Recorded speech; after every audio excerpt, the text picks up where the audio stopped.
ভাঙড়ের পরিচয় হোক তার রক্তদান মহোৎসব, আজ সেটাই আবার ভাঙড় প্রমাণ করলো। যদিও মূলধারার গণমাধ্যম এই খবর যাবে না, তারা গতানুগতিক লিখে যাবে ভাঙড় হলো গোলা বোমা বন্দুকের এলাকা, কিন্তু হাল ফিলহাল ভাঙড় রচনা করছে নয় ইতিহাস। এর আগের সমস্ত রেকর্ড ভেঙে এবার ৩,৫০০-এরও বেশি মানুষ রক্তদান করলেন, কিন্তু ভাঙড়ের সোনপুর সবজি বাজার এলাকা আজ আক্ষরিক অর্থে মহোৎসবে পরিণত হয়েছিল। সেই কথাটা এই উপলক্ষে যে অনুষ্ঠানের আয়োজন, সেখানে বক্তাদের ভাষণে উঠে এলো। বক্তারা বললেন, কোনো ভাগী অপরাধী অথবা শিক্ষিকাকে হেনস্থাকারী ব্যক্তি ভাঙড়কে প্রতিনিধিত্ব করতে পারে না। ভাঙড়ের প্রতিনিধি এখানকার মাটি থেকে উঠে আসা সংগ্রামী মেহনতি জনগণ, যাদের নেতৃত্ব দিচ্ছেন এলাকার বিধায়ক পীরজাদা নওশাদ সিদ্দিকী, যিনি এই অভিনব উৎসবের উদ্যোক্তা। সহযোগিতায় আইএসএফ এর ভাঙড় বিধানসভা কমিটি। আজ সারাদিন এই উৎসবের অনুষ্ঠানের সঞ্চালক ছিলেন বিধায়ক নিজেই। এই দলের লক্ষ্য উদ্দেশ্যকে প্রতিষ্ঠা করতে গিয়ে শাসকের অত্যাচারে মৃত্যুর কোলে ঢলে পড়েছে, তাদেরকে আমরা আজকের এই মঞ্চ থেকে স্মরণ করছি।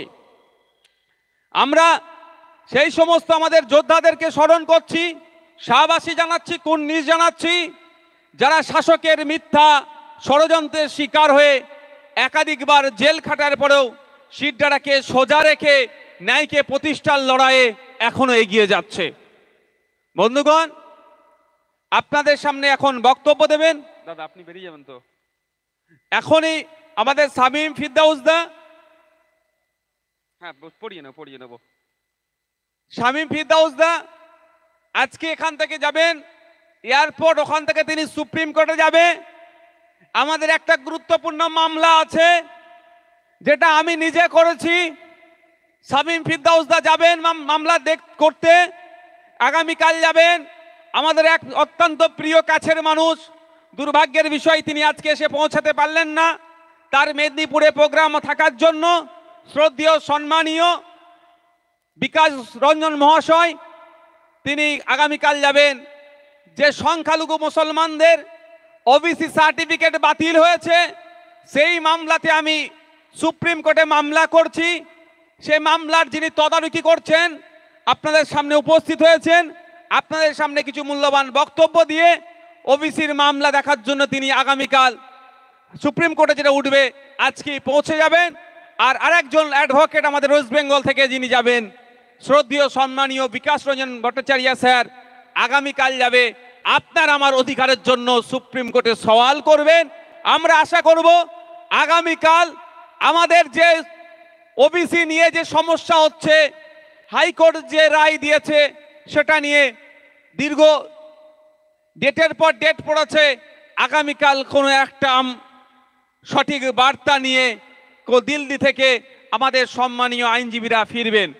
এখন আমাদের মধ্যে শ্রদ্ধেয় সম্মানীয় শামীম ফিরদাউস দাকে বরণ করে নেবেন আমাদেরই ভগবানপুর অঞ্চলের একনিষ্ঠ কর্মী, পঞ্চায়েত সদস্য জনাব রাজিবুল ইসলাম মহাশয় সাহেব।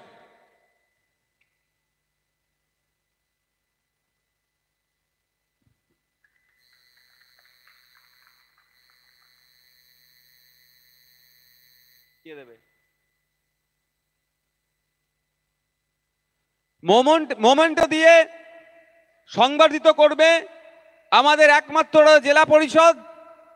শুধু আমাদের নয়, দক্ষিণ ২৪ পরগনা জেলার বিরোধীদের দলনেতা বললে কম হবে না, বিরোধী কণ্ঠ জেলা পরিষদে রাইনুর হক মোল্লা মহাশয় সংবর্ধিত করছেন অ্যাডভোকেট শামীম ফিরদাউস মহাশয়কে।